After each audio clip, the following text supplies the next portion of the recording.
അടിക്കടിയുണ്ടാകുന്ന വൈദ്യുതി മുടക്കത്തിനെതിരെ വേറിട്ട പ്രതിഷേധവുമായി ഡിവൈഎഫ്ഐ പ്രവർത്തകർ. മുക്കത്ത് യാത്രക്കാർ ഉൾപ്പെടെ മെഴുകുതിരി വിതരണം ചെയ്തായിരുന്നു പ്രതിഷേധം.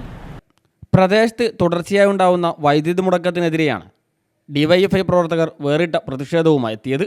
മുക്കം ബസ് സ്റ്റാൻഡിലെത്തിയ യാത്രക്കാർക്കും ബസ്സുകളിലെ യാത്രക്കാർക്കും ഓട്ടോ തൊഴിലാളികൾക്കും വ്യാപാരികൾക്കും മെഴുകുതിരികൾ സൗജന്യമായി വിതരണം ചെയ്താണ് ഡിവൈഎഫ്ഐ പ്രവർത്തകർ പ്രതിഷേധം രേഖപ്പെടുത്തിയത്.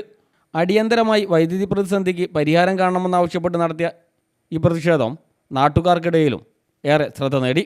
ദിവസവും പലതവണ വൈദ്യുതി തടസ്സം നേരിടുന്നത് മൂലം ജനങ്ങൾ വലിയ ബുദ്ധിമുട്ടാണ് അനുഭവിക്കുന്നത്. ഇതുപോലെ എങ്ങനെ നിൽക്കാനാ? ഇതാകെ 2 മിനിറ്റല്ലേ കിട്ടുള്ളൂ. ഒരു ദിവസം എത്ര വട്ടം കറണ്ട് പോകുന്നത്? പല വട്ടമായിട്ടാണ് പോകുന്നത്. ഇത് പോരാ, നിങ്ങൾ തരുമ്പോൾ വലുത് തരി, വലിയൊരു കുറ്റി തരി, അതപ്പോൾ വേണ്ടി.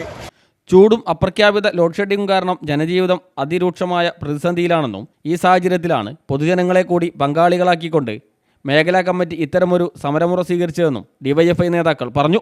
ഇത് UDF അധികാരത്തിൽ കയറിയത് മുതൽ കേരളത്തിൽ പ്രഖ്യാപിതമായും അപ്രഖ്യാപിതമായും പവർ കട്ട് നടപ്പിലാക്കിക്കൊണ്ടിരിക്കുകയാണ്.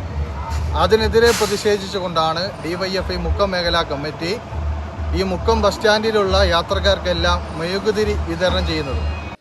വൈദ്യുതി മുടക്കത്തിന് പരിഹാരമായില്ലെങ്കിൽ വരും ദിവസങ്ങളിലും ശക്തമായ സമരപരിപാടികളുമായി മുന്നോട്ട് പോകാനാണ് ഡിവൈഎഫ്ഐയുടെ തീരുമാനം. പ്രതിഷേധത്തിന് Thiruvambady block secretary AP Jafar Sharif, മേഖലാ സെക്രട്ടറി ഷിജിൽ, മേഖലാ പ്രസിഡന്റ് അതുൽ കച്ചേരി, അവിനാഷ്, അമ്രീൻ, അഭിനവ്, അശ്വിൻ K മാധവ്, PP അശ്വിൻ തുടങ്ങിയവർ നേതൃത്വം നൽകി.